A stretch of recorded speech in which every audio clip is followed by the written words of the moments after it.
Muy bien, pues lo primero agradeceros, amigas de la Tierra, por la invitación y quería preguntaros si ya veis la pantalla que he compartido correctamente. Perfecto. Pues nada, vamos a hacer como una mirada global hasta llegar al fin de vida de un producto electrónico para explicar toda la parte más de reparabilidad, ¿no? Y del derecho a reparar, pero para saber todas las implicaciones que tiene y todos los impactos sociales y medioambientales, abordaremos tanto Adriana como yo toda la perspectiva de todas las fases del ciclo de vida. Porque muchas veces acostumbramos, ¿no?, a pensar que puede ser un ciclo de vida lineal, desde la extracción de los recursos naturales necesarios para la producción y fabricación en serie de los dispositivos, con su distribución, venta, para llegar a nuestras manos como consumidoras y por último ya desecharlo como residuo, ¿no?, cuando llega a su fin de vida. Pero realmente es un ciclo de vida circular, donde precisamente las personas consumidoras somos las que tenemos la responsabilidad de cerrar ese círculo, ¿no? Creo que es algo bastante importante.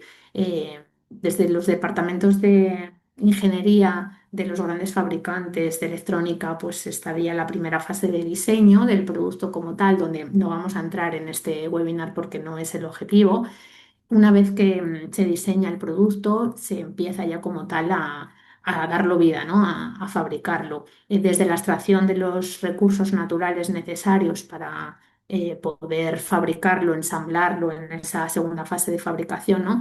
Hasta luego, bueno, con todos los transportes que aborda todo esto, no solamente en este punto, sino en todas las fases. Luego lo veremos en la siguiente diapositiva, donde realmente es brutal la cantidad de transportes que hay entre todas las fases de un ciclo de vida de un producto electrónico, hasta que llega a nuestras manos en lo que es la fase de uso como tal, y por último, cuando ya acabamos con el fin de vida del producto electrónico, donde, como decía, las personas consumidoras tenemos el gran valor y la gran importancia de cerrar el círculo hacia una economía circular a través de la reparación y reutilización del producto y, cuando no es posible, a través del reciclaje, como se indican en estas líneas.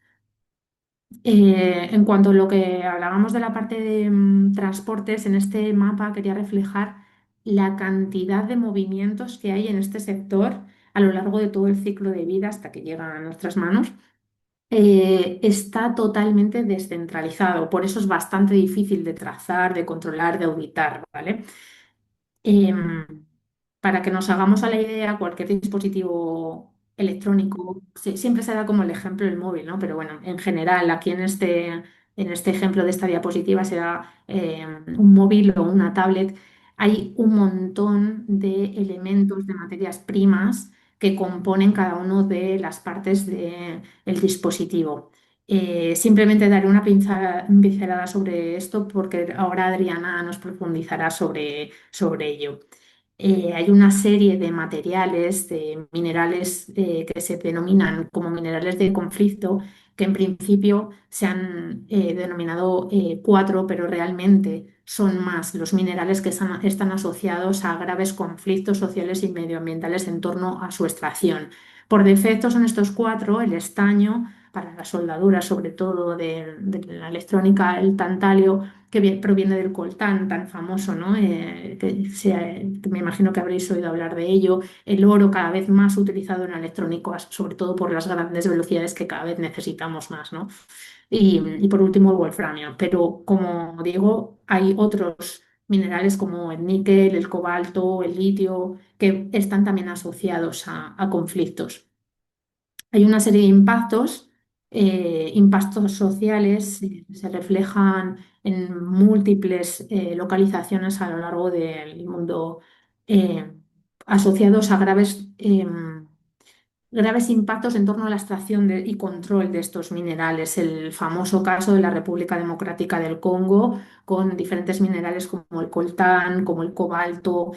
En la parte de arriba a la izquierda reflejo, por ejemplo, una noticia de hace unos años de un despacho de abogados que denunció el caso de varias familias y ayudó a estas familias de la República Democrática del Congo a denunciar a diferentes fabricantes con nombres muy conocidos en torno a la extracción de cobalto y explotación infantil asociada.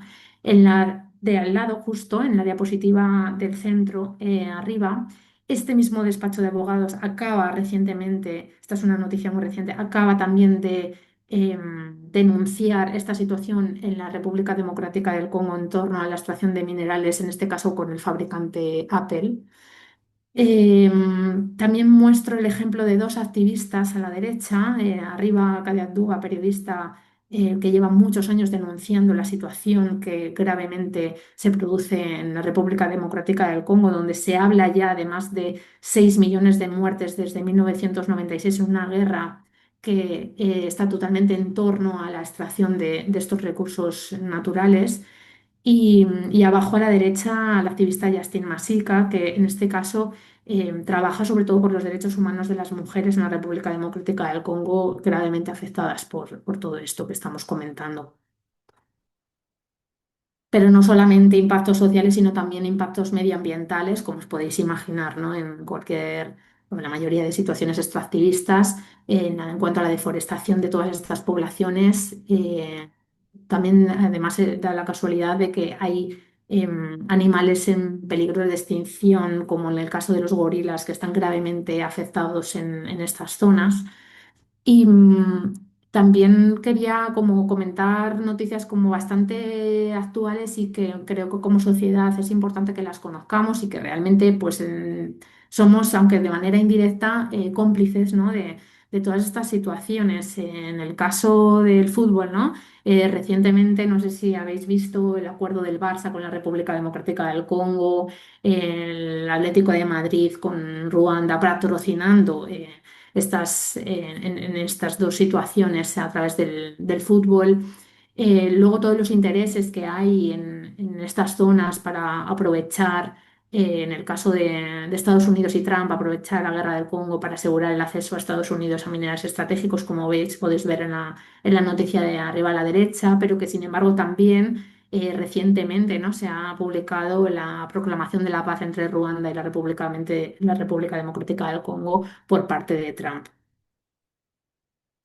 Y dejo paso a Adriana, que va a continuar con este tema porque realmente esto es un problema genérico y no solamente está afectado con el caso de la República Democrática del Congo que he comentado antes, y realmente hay muchos otros conflictos a lo largo del mundo. Y bueno, de hecho, por ejemplo, podéis consultar si os interesa este tema, no sé si conocéis la web de ejatlas.org, donde se pueden visualizar en el mapa pues, una serie de conflictos a lo largo de todo el mundo, y bueno, hay diferentes entidades que están trabajando por esto.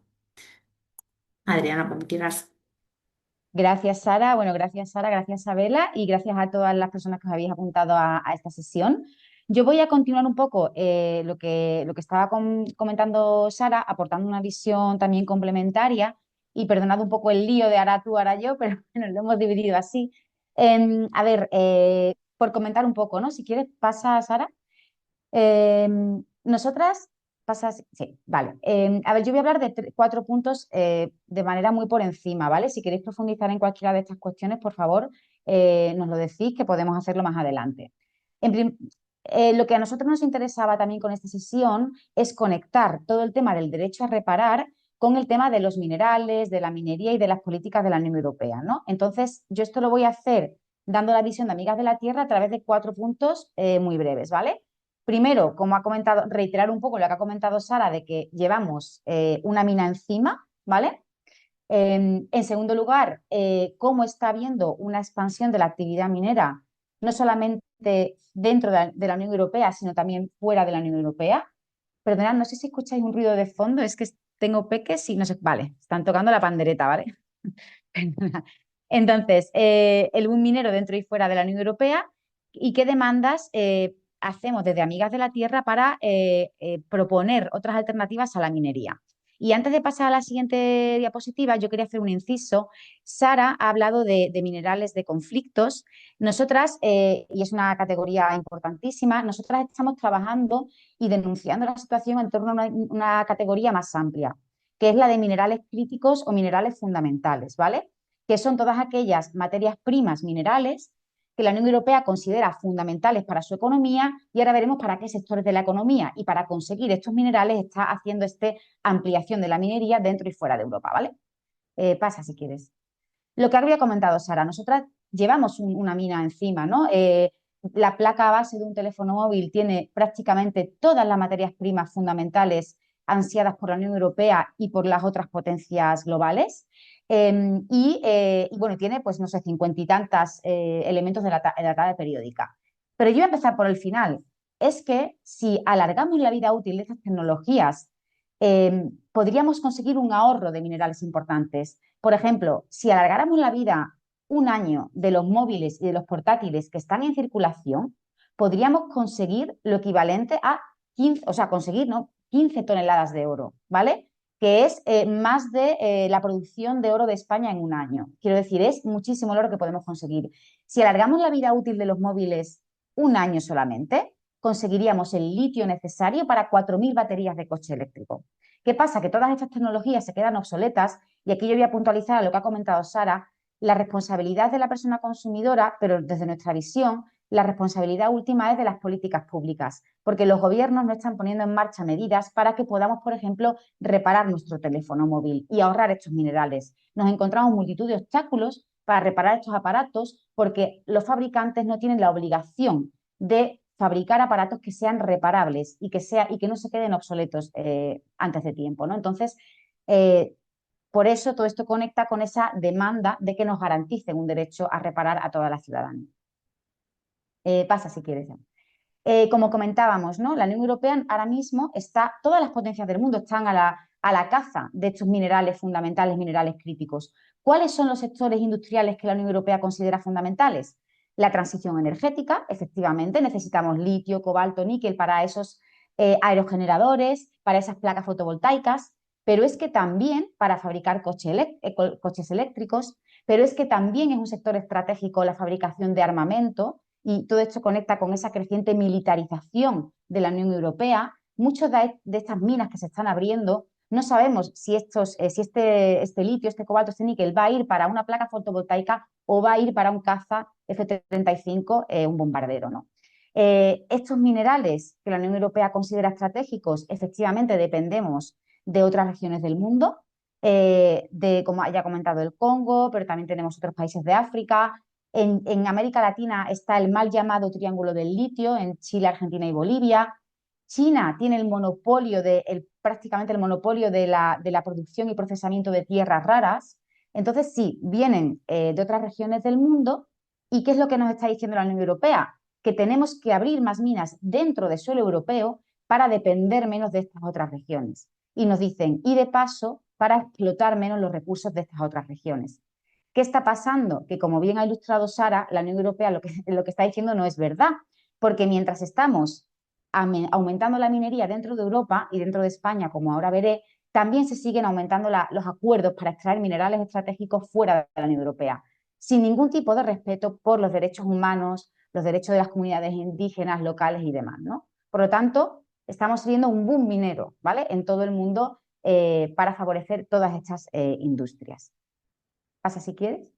Y voy a aterrizar un poquito, muy brevemente, lo que es el boom minero dentro, ¿no? de la península ibérica. En toda esta demanda de minerales en la Unión Europea, España se presenta por el gobierno español, pero también se ve por parte de las políticas europeas como una zona de sacrificio. Porque España es y la península ibérica, en realidad, también Portugal, es una región muy rica en muchos de estos minerales. Tenemos wolframio, que va sobre todo para armamento, tenemos tierras raras, tenemos litio, somos uno de los primeros productores de cobre, ¿no?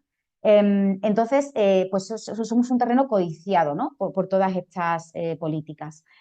Aquí podéis ver un mapa, que es otro recurso, que es como el Atlas que decía Sara, pero este es aterrizado a la península ibérica, donde se mapean los conflictos, ¿no? Asociados a la minería en España. Y aquí podéis ver cómo el noroeste peninsular, por ejemplo, Galicia en concreto y el norte de Portugal, y todo lo que es el oeste peninsular hasta llegar a Andalucía, por esa, bueno, una región geográfica que es geológica, perdón, que es la franja perítica ibérica, tiene muchos de estos minerales y por tanto tiene muchos de estos conflictos. Pasa si quieres porque me estoy enrollando, se me va el tiempo.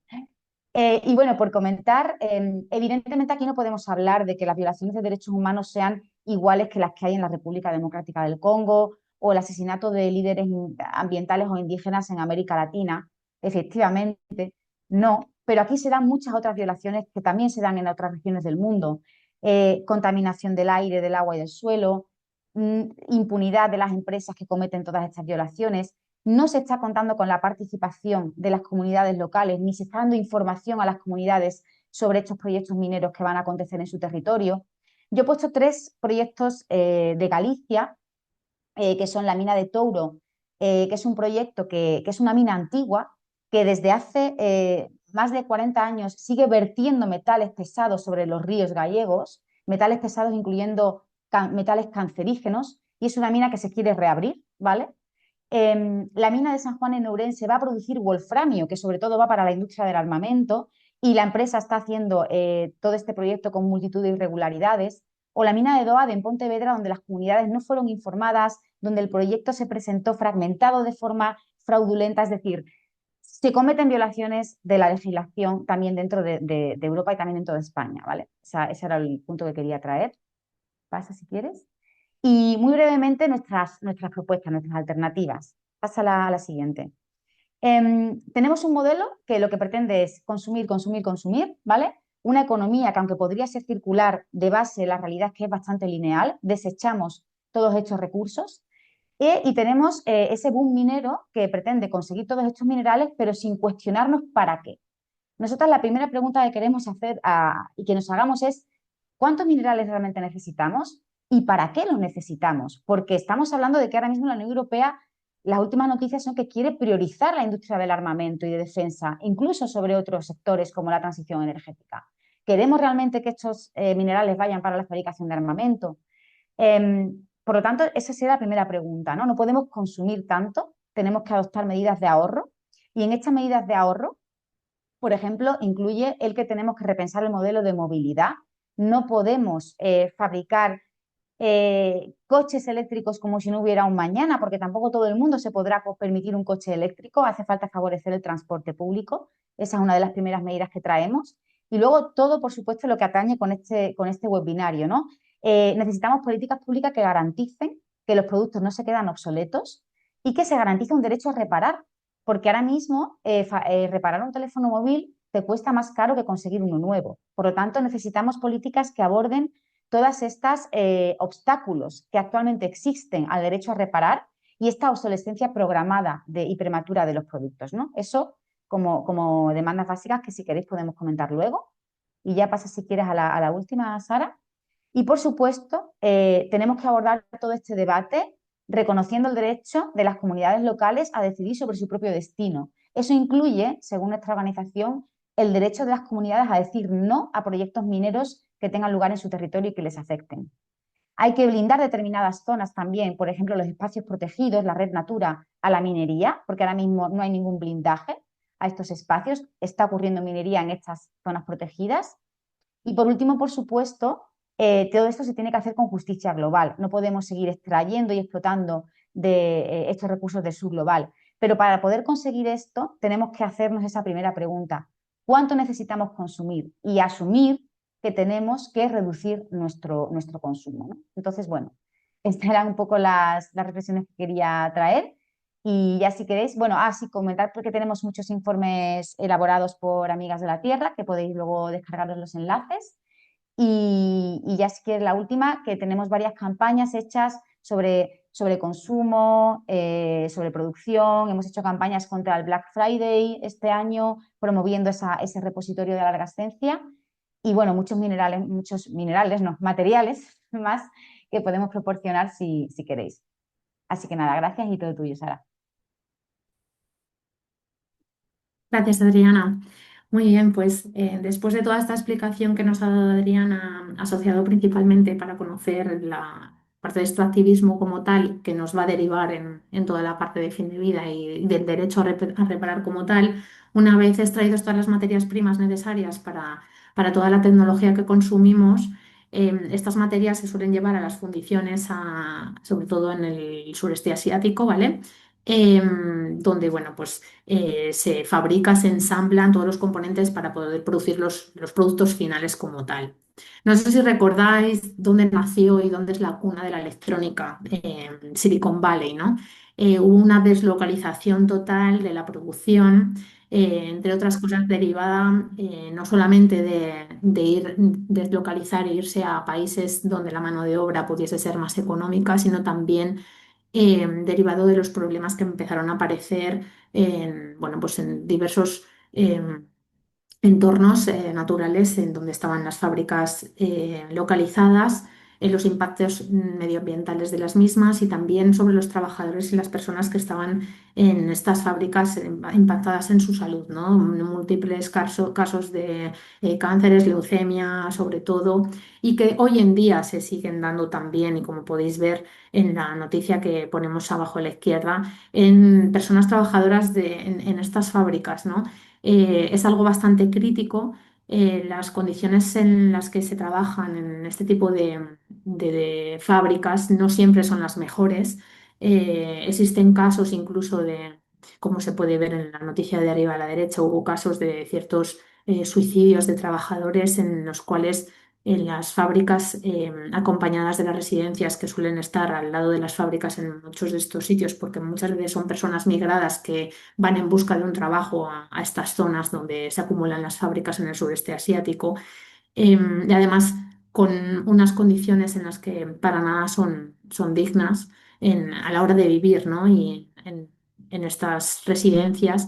Y el salario, como podéis ver también en el informe que pongo abajo a la derecha y en el que hemos participado desde SETEM, pues no son salarios dignos en muchos de estos países, donde se reflejan la gráfica, donde podéis ver que hay ciertos países en los que la mano de obra realmente es muy barata, como por ejemplo Filipinas, Vietnam, India, Indonesia, Tailandia, Malasia, China, México.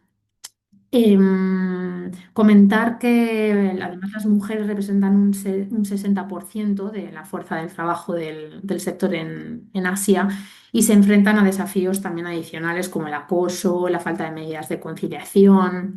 Y las mujeres migrantes experimentan también discriminación basada en el género, la condición migratoria, el tipo de empleo al que pueden hacer también con contratos temporales y precarios. Y no solamente hablar de impactos, digamos, sociales, sino también impactos medioambientales igualmente, porque este sector, pues, las fábricas en las que se ensamblan todos estos componentes electrónicos, pues, suele tener efectos en el entorno donde están y en la población igualmente, hacia no solamente la atmósfera, sino también advertidos en el agua y, bueno, lo que conlleva también, al igual que comentaba también Adriana, asociado al extractivismo, ¿no? Pues también a las poblaciones que están en torno a estas fábricas y que hacen uso de ese agua, etcétera. Una vez que es fabricado un producto electrónico, ya pasa, digamos, a la siguiente fase de uso, cuando lo tenemos en nuestras manos como consumidoras. Y de esta fase, la verdad que podríamos hablar de infinidad de temas, ¿no? Pero tampoco tenemos tiempo en esta mini formación y además tampoco es el objetivo. Quería dar así como una pincelada por hablar de las grandes inversiones en publicidad, ¿no? Que hacen los fabricantes para llevarnos a consumir y estar siempre a la última con el último modelo, como comentaba también antes Adriana, de móvil o de dispositivo electrónico. Y creía importante remarcar algo que cada vez que se oye más, ¿no? Y que cada vez está más en nuestro día a día y es el uso de la inteligencia artificial, ¿no? Y lo que conlleva, como reflejo en las gráficas de la derecha, también el uso creciente de recursos como el agua y la energía. Estas gráficas son del informe de la IEA, del International Energy Agency. Se representa el agua consumida y retirada por los centros de datos de los que hacemos usos con inteligencia artificial principalmente, y la energía consumida por regiones, donde, como podéis ver, entre Estados Unidos y China se llevan el 80% entre ambos, lo cual es brutal. Y en esta fase de uso y cuando ya el aparato se convierte en un residuo que llega a su fin de vida, es como comentábamos, donde las personas consumidoras tenemos la responsabilidad de alargar esta vida útil de nuestros productos y tratar de cerrar el círculo, ¿no? Hacia una economía circular.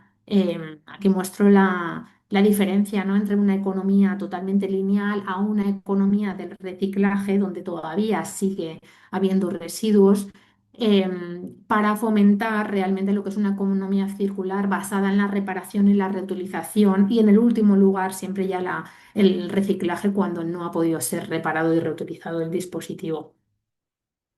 Una vez que llegamos a este fin de vida, pues hay muchísimas alternativas, ¿no? A seguir desde llevarlo a un punto limpio hasta incluso, como, no sé, normalmente hablando con mucha gente, me hablan de que los móviles que guardamos en nuestras casas, en nuestra mesilla, hay infinidad de caminos a seguir y algo que desde luego está promoviendo un fin de vida acelerado, es el caso de la obsolescencia planificada, en la cual se han detectado casos en el que el diseño ya está fomentando una duración determinada del dispositivo.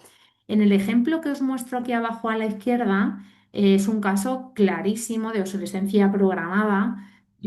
Se ha dado en diversas impresoras y es una memoria, es digamos un componente electrónico que va soldado en las impresoras y que en el diseño se ha programado por software un contador dentro de esta memoria que limita el número de impresiones de esta impresora, de tal manera que cuando llega a ese contador, a ese número de impresiones programado, deja de funcionar. Sin más que desoldar, quitar la memoria, esta memoria EPROM de las impresoras, este tipo de impresoras seguía funcionando. Es un claro ejemplo, pero hay muchos tipos de ejemplos. Esto es demasiado claro, ¿no? Como para entenderlo y por eso lo mostraba como ejemplo. Para que nos hagamos a la idea de la cantidad de residuos electrónicos que generamos anualmente en el mundo, el último informe de eWaste Monitor habla de 62 mil millones de kilogramos de residuos electrónicos generados en el mundo. Los últimos datos son del 2022, ¿vale? Es brutal y además se está reciclando en el mundo alrededor de un 22%. Todavía nos queda una tasa de reciclaje que mejorar brutal. Pero es que además estamos creciendo de manera exponencial. Se habla de que la cantidad de residuos electrónicos desde 2010 con respecto a los que del último estudio que comentábamos del 2022 es casi 5 veces superior. Es brutal. En este estudio, que os aconsejo echar un ojo y os pasaremos entre las referencias que comentaba antes Isabela, se desglosan los tipos de residuos más comunes, desde luego los aparatos de pequeño tamaño, los pequeños electrodomésticos. Es algo muy común de ver en las fiestas de reparación en comunidad que comentábamos antes. Y quería remarcar que aparecen en este estudio en comparación con otros de años anteriores y cada vez se van haciendo más hueco la parte de fotovoltaica, los paneles fotovoltaicos, con lo que comentaba Adriana de toda la transición energética, con todo el fomento de las renovables. Importante tener en cuenta este tipo de residuos electrónicos, ¿vale? Y en esta gráfica se muestran la cantidad de residuos electrónicos generados en oscuro con respecto a las tasas de reciclaje, ¿vale? Donde en Europa estamos en un 42% aproximadamente.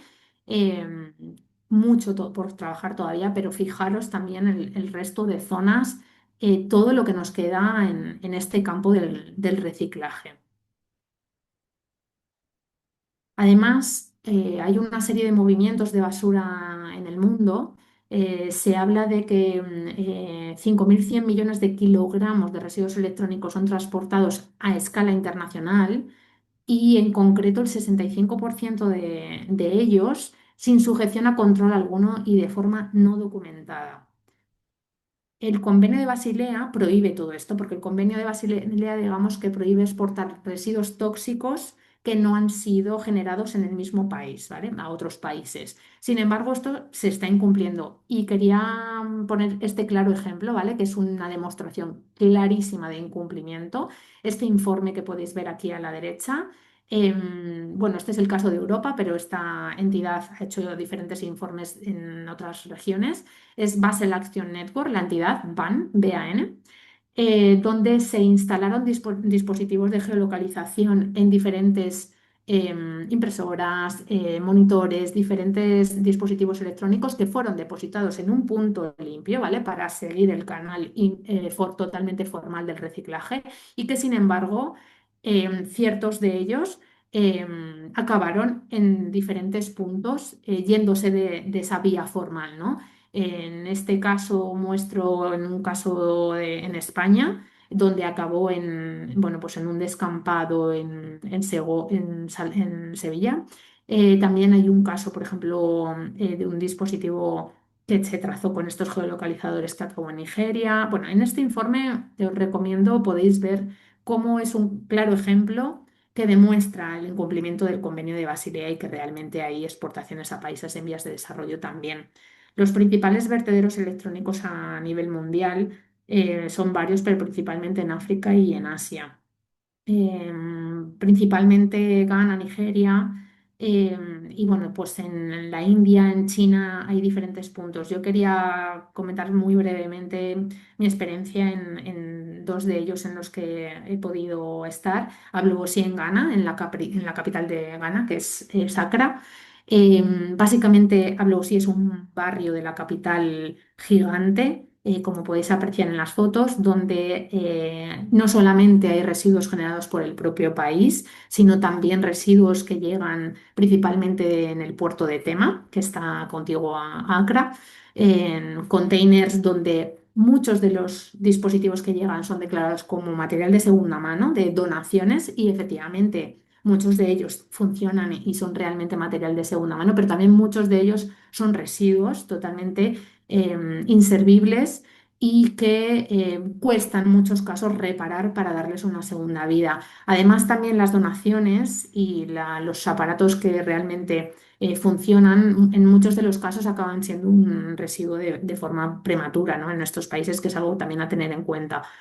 Hay infinidad pues de electrodomésticos, todo tipo de residuos electrónicos que os podáis imaginar, con graves impactos sobre los ríos, que como podéis ver en la foto de la derecha arriba, en el propio Globo sí hay un río, sobre los animales que están comiendo de esta basura, sobre el mercado de frutas y verduras que está en este propio barrio, como podéis ver en la foto de abajo a la derecha. Los impactos son brutales sobre la sociedad, sobre el entorno, con enfermedades graves consecuentes de todo esto.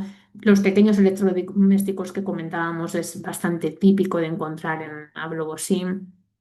Esto es un ejemplo de etiqueta de la que tomé foto para ver que realmente esto es un residuo de España, pero tengo etiquetas documentadas de múltiples localizaciones. Los cables es algo típico de manipular por los metales pesados que tienen en su interior, ¿no? De cobre, aluminio. La forma de separarlos es mediante el quemado, quemando para, digamos, quitar la parte plástica y quedarse con la parte del metal pesado. Esto tiene unas consecuencias bastante graves sobre las personas que están aspirando este tipo de tóxicos. Em, en la parte de abajo a la izquierda podemos ver que se pesan estos materiales, estos metales pesados, porque suelen ser vendidos al peso. Em, Sara, y y luego, un segundo sí, solo para decir que igual hay 20, estaría guay ir acabando para dar paso a preguntas. obviamente, Que vale, se pilla del perfecto. tiempo. Perfecto.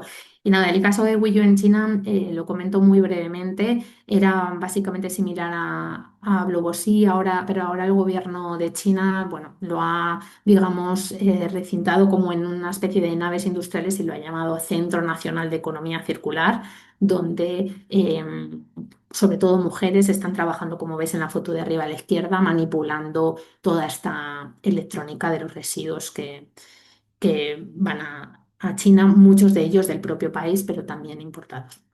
Y bueno, con esto acabamos como este ciclo de vida circular que comentábamos antes y donde las responsabilidades son totalmente compartidas, como decía también antes Adriana. Desde la ciudadanía, por supuesto, como personas consumidoras, minimizando nuestro consumo, alargando la vida útil de los productos, reduciendo, reutilizando, reparando, exigiendo y haciendo incidencia política, ¿no? De todo esto. Las administraciones públicas también, por supuesto, como consumidoras a gran escala, con compra pública socialmente responsable, las instituciones políticas, creando y auditando leyes que realmente estandaricen el diseño, promuevan toda esta parte de reparabilidad, de derecho a reparar, auditando estas leyes como tal. Y los fabricantes, pues desde el diseño se puede hacer muchísimo realmente, empleando técnicas de ecodiseño, diseñando para durar, bueno, diseños modulares, fácilmente reparables, maximizando la eficiencia energética. Hay una serie de técnicas que desde luego se pueden hacer y, como digo, las responsabilidades no son únicamente de una parte, sino son totalmente compartidas. Hablamos de crisis mundial, semiconductores, recursos que son limitados, ¿no? Tanto de la parte de crisis de la parte de materiales, recursos naturales, como también de crisis de residuos, ¿no? Es algo que es bastante crítico y hay muchas iniciativas. Esto os enviaremos en la información para que podáis tener acceso a los links y demás, desde Amigas de la Tierra a la Resistencia, con su mapa de iniciativas para alargar la vida de diferentes tipos de productos, y reuse, de reutilización y que también ofrecen software libre, en colaboración también con Solidanza, promoviendo la reparación y la reutilización. Bueno, remarcar este proyecto me parece muy interesante, el nuevo proyecto de Repara Revive de la OCU, en colaboración con otras entidades también dentro del proyecto europeo Repair. Bueno, alternativas de segunda mano como por ejemplo Back Market. em, bueno, voy a recomendar también como criterios de compra, ¿no? De cara a nosotras como consumidoras, ciertos sellos como por ejemplo TCO Certified a la hora de buscar productos electrónicos y comparar diferentes fabricantes. Tienen una web que está bastante bien para que podáis ver toda esta parte de los impactos y productos certificados respecto a ello. También Eco Rating Device tiene también como un indexado sobre 100 puntos respecto a la durabilidad, la reparabilidad, la reciclabilidad, la eficiencia climática y la eficiencia en uso de recursos, ¿vale? Todos estos parámetros que pongo aquí arriba a la derecha. iFixit, la web de referencia de reparación. Tienen también, además de muchísimos recursos para reparar, los rankings de calificación de reparabilidad de tablets, perdón, de portátiles y de móviles, como marco a la derecha. La Open Repair Alliance tiene estudios muy buenos sobre los resultados de estas fiestas de reparación, estos eventos de reparación, con los resultados que se han obtenido, los productos más que suelen ser más frecuentes en este tipo de eventos, los que tienen mejores tasas de reparabilidad y los que menos. Y aquí abajo a la izquierda las barreras que se encuentra la gente a la hora de reparar, ¿no? Me parece muy chocante ver un poco estos resultados, por ejemplo, de más a menos, ¿vale? Los recambios es una de las barreras principales. Que sea un producto demasiado desgastado, el coste de los recambios, el que no se pueda abrir, esto es brutal. Que simplemente que porque no se pueda abrir, porque el fabricante haya puesto algún tipo de tornillería no estándar y no se tenga la herramienta para ello, brutal. Que no haya información de reparación o también falta de equipamiento necesario para la propia reparación, ¿no? Dentro de esta web también podéis obtener diferentes datos en cuanto a digamos, los eventos y la cantidad de eventos que hay a nivel mundial, cada vez más creciente. Y bueno, pues comentar desde las entidades de las que formo parte, en la campaña de electrónica justa de SETEM, donde entre otras cosas realizamos el Mobile Social Congress en paralelo con el Mobile World Congress y que os invito a participar. Se ofrece tanto de manera presencial como online. La campaña de electrónica ética de Ingeniería Sin Fronteras, donde trabajamos también todos estos temas. Tenemos una exposición con un móvil, como puedes ver en la parte central, asociado a los minerales sobre este móvil. y los impactos asociados a estos minerales. Trabajamos también todo el tema de fiestas, cafés reparas, de reparación en comunidad. Y desde Restarters, igualmente, organizamos fiestas de reparación, Restart Parties, donde vamos aprendiendo, donde es brutal el índice de éxito, como podéis ver en la pizarra de arriba, las caritas sonrientes suelen ser lo que se ha conseguido reparar. Iniciativas también como Fairphone, como Shift, móviles modulares, móviles que, digamos, reducen los impactos socioambientales de los que hemos estado hablando.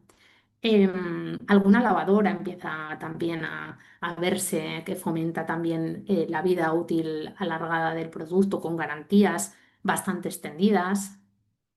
Y en cuanto al derecho a reparar, ya para finalizar, las directivas que hoy en día se están dando a nivel europeo, ¿no? Creo que es prácticamente obligatorio hablar no solamente de derecho a reparar, sino también de la directiva asociada que pongo abajo, que es la de ecodiseño, ¿no? Totalmente relacionadas. Dentro de estas directivas empiezan a verse las nuevas etiquetas a nivel europeo, donde podéis ver que ya se empieza a ver la reparabilidad, el índice de reparabilidad, que va desde la E, de menos reparable, hasta la A, más reparable. ¿Cómo se miden? Pues conforme a estos 6 parámetros en cuanto al ensamblaje del propio desensamblaje, desmontaje, en cuanto a toda la parte de herramientas necesarias para poder abrir estos dispositivos, en cuanto a toda la parte también de la disponibilidad de las spare parts, lo que son los repuestos, las actualizaciones de software y toda la información que ofrece el fabricante para la reparación. Y en unos años veremos ya también el pasaporte digital del producto con un QR donde podremos tener más información sobre todo el ciclo de vida. Os recomiendo este webinar. Así, es muy reciente, fue el otro día ofrecido por la OCU dentro del programa que os decía antes, europeo. Os pasaremos este enlace donde se habla un poquito más en profundidad sobre ello. Y por último, la campaña Right to Repair, la campaña europea de la coalición a la que pertenecemos tanto desde Amigas de la Tierra como SETEM, Ingeniería Sin Fronteras y Restarters, con la serie de, digamos, de pasos que se van dando con sus fechas y como veis en rojo, queda mucho por hacer. Este es un informe que os pasaremos también en este link que muestro en la izquierda, para que podáis ir viendo pues, todos estos pasos, ¿no? Y en el que realmente hay muchas cosas, como podéis ver en la parte de la izquierda, en las que se han avanzado en cuanto a la ley, pero todavía queda mucho por hacer. Faltan aún productos cuya tipología aún no está cubierta. Hay repuestos que solo están disponibles para reparadores profesionales en vez de estar dispuestos, digamos, para toda la ciudadanía, ¿no? Falta mucho por hacer en cuanto a la liberación de información de los fabricantes para poder reparar por terceras partes. Luego también se permite a los fabricantes que recambien el producto, o sea, lo reemplacen, en vez de promover la reparación para evitar residuos y recursos nuevos. No está bien definido el concepto de precios razonables para los repuestos, porque dices, ¿qué es un precio razonable? Cuando muchas veces, como decía antes Adriana, te cuesta prácticamente igual comprar uno nuevo que arreglarlo. Y por último, la etiqueta que comentábamos, donde se incluye el índice de reparabilidad, no está contemplado el precio de los repuestos, a diferencia de lo que, por ejemplo, incluyen en Francia, donde este derecho a reparar está más avanzado. Y bueno, con esto concluyo, pero igualmente con cualquier duda, consulta y si queréis profundizar sobre algún apartado, encantada de responder. Muchas gracias, Sara. Y bueno, gracias a las dos por respetar los tiempos, que ya sé que con temas que os motivan tanto y tan, jo, pues con tanta chicha que podríamos estar hablando un montón de rato. Pero eso, jo, me ha parecido genial, sobre todo esta parte de, bueno, que es estar informadas, ¿no? Yo creo tomar decisiones conscientes a la hora de comprar y luego pues todas estas iniciativas que hemos ido mencionando, pues es un poco una llamada a la acción, ¿no? A las personas que estamos aquí, pues que os unáis a tanto las actividades de Amigas de la Tierra, de Ingeniería Sin Fronteras, bueno, hay un montón de opciones para apoyar. Y nada, ahora pues abrir turno a preguntas. Ya sé que somos bastantes y no tenemos mucho tiempo porque queríamos acabar sobre las 7:30. Pero bueno, ahora si queréis alguna pregunta, algo que nos haya quedado claro, algún comentario, adelante. Podéis darle a levantar la mano ahí en el Zoom.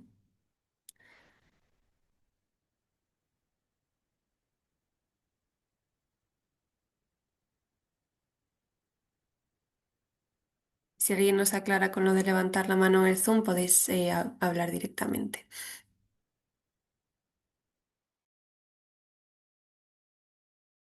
Sí, Fernando.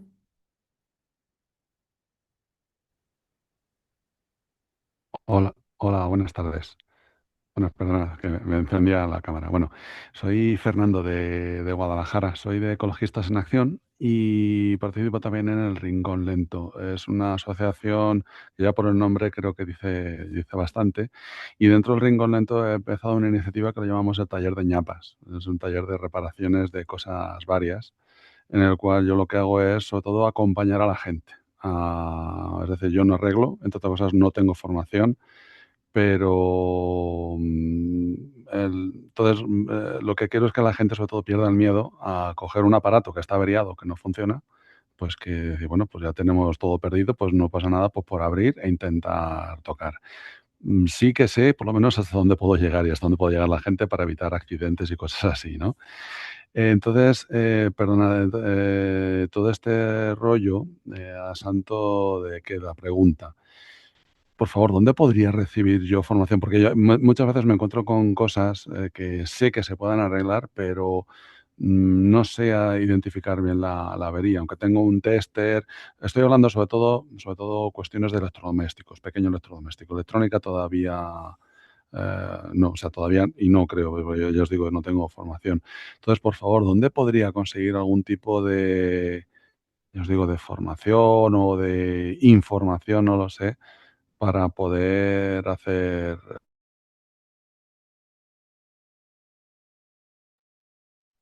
Si queréis, contesto yo en parte.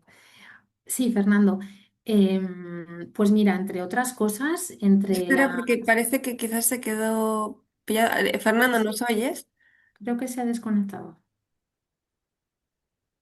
A ver, yo lo tengo aquí, pero como que se le cortó, ¿no?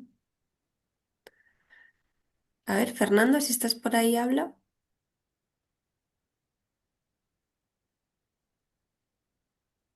En cualquier caso, como puede oír la grabación después, si queréis, damos respuesta y después lo hablamos con él, si no. Sí, en los casos de reparación es muy típica esta pregunta porque realmente falta mucha información, pero sí podemos obtener, digamos, guías de reparación, por ejemplo, en iFixit, en la web que os había pasado dentro de las diapositivas, pero que esto es toda esta información.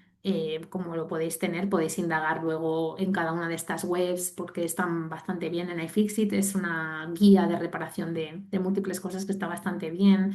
Lo que os comentaba también antes, por ejemplo, del proyecto de la OCU de Repara Revive, también hay bastante información sobre ello.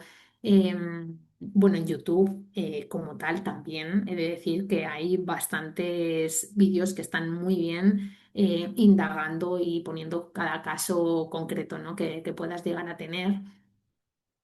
Uy, no sé si ya se ha conectado. ¿Fernando? Ah, no, me aparece aquí. Bueno, básicamente es la información que como más principal y donde podemos tener de manera rápida este tipo de información de guías de reparación. Gracias, Sara. Pues sí, Fernando podrá ver la grabación y la respuesta. Leandro, tú también tenías la mano levantada. Bueno, hola, gracias. Sí, bueno, quería hacer un comentario. Al principio nadie se animaba a preguntar y me animé yo. Un comentario, a veces hablamos todos, sobre economía circular, pero la electrónica parece que de circular no tiene nada. Tiene circularidad una manzana porque te la comes y a veces se siembra y sale un manzano, pero nunca si siembras no recomiendo sembrar un aparato electrónico porque el resultado va a ser tóxico, ¿no? Em, y bueno. es la típica historia de que alguien inventa un aparato y luego ya alguien inventará una solución, ¿no? Y eso es una cosa que típicamente hay productos de los que simplemente es demasiado caro, todavía no sabemos cómo reciclarlos, ¿no? Entonces yo, un poco ahondando en lo que has comentado, ¿no? Es decir, yo recomendaría no comprar productos nuevos si podemos comprar un producto de segunda mano, porque realmente es alargar la vida de un producto que ya ha hecho, digamos, el daño a la tierra y evitar que sus residuos también vuelvan a contaminar la tierra, ¿no? Y bueno, incluso pagar más por un producto, porque si dura más, en realidad por hora de uso no sale más barato y a veces es mejor pagar el doble si dura el triple, porque encima aún ganamos dinero, ¿no?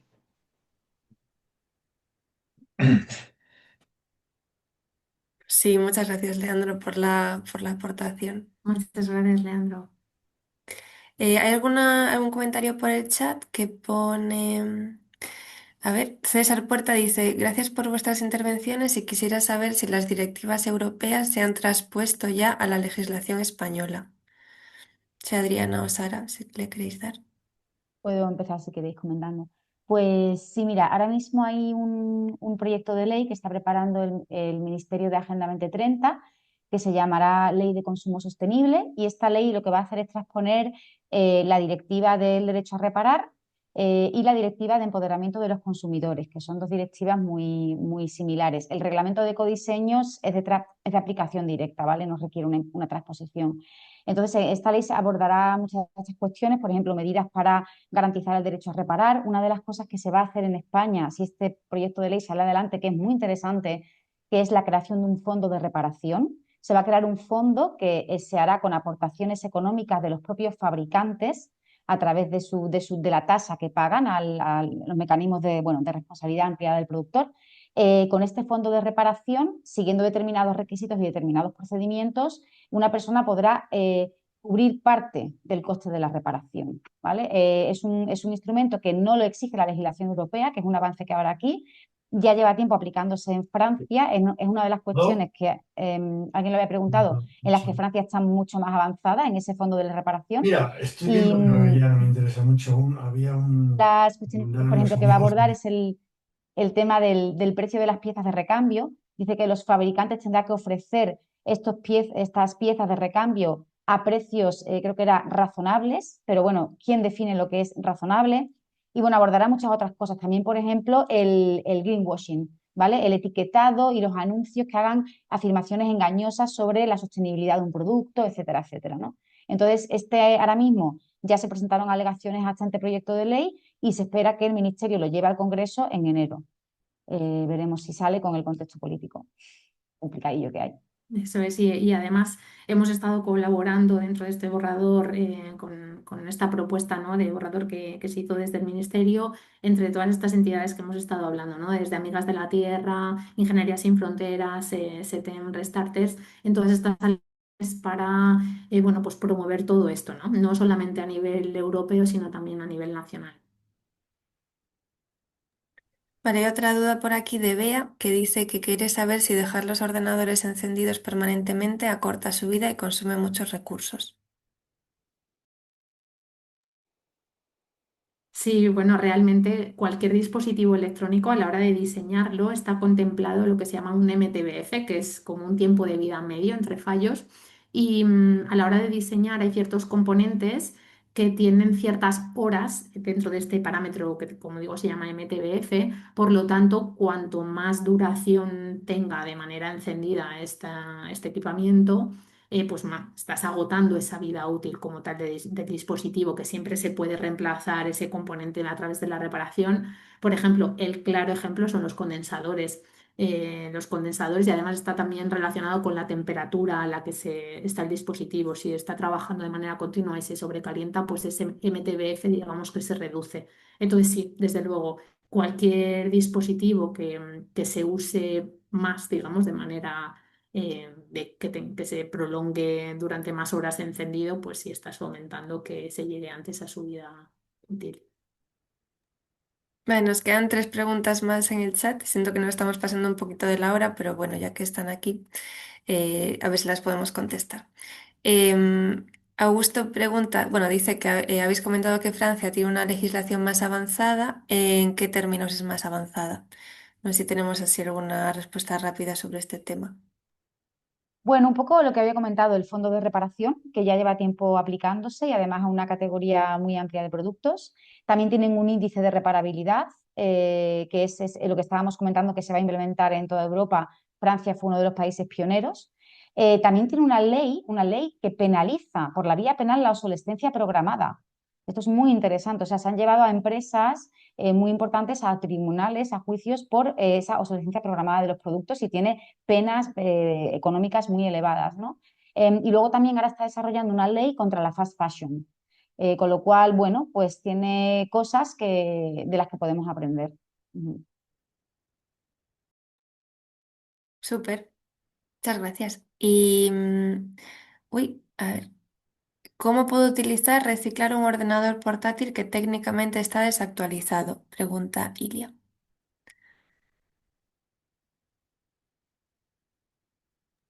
Bueno, habría que ver, ¿no? En qué punto está desactualizado, si es a nivel de software, si es quizás muchas veces pasa a nivel de memoria, memoria RAM para actualizarla con memorias de mayores velocidades. Habría que ver cada caso, pero sí, desde luego que se puede actualizar, sí, sí. Sí, Leandro le comentó también que puede mirar de cambiar Leandro el es sistema experto en ello, operativo. además. Genial. Vale, pues ya la última pregunta de Augusto también, que si hay algún país que lidere este tema.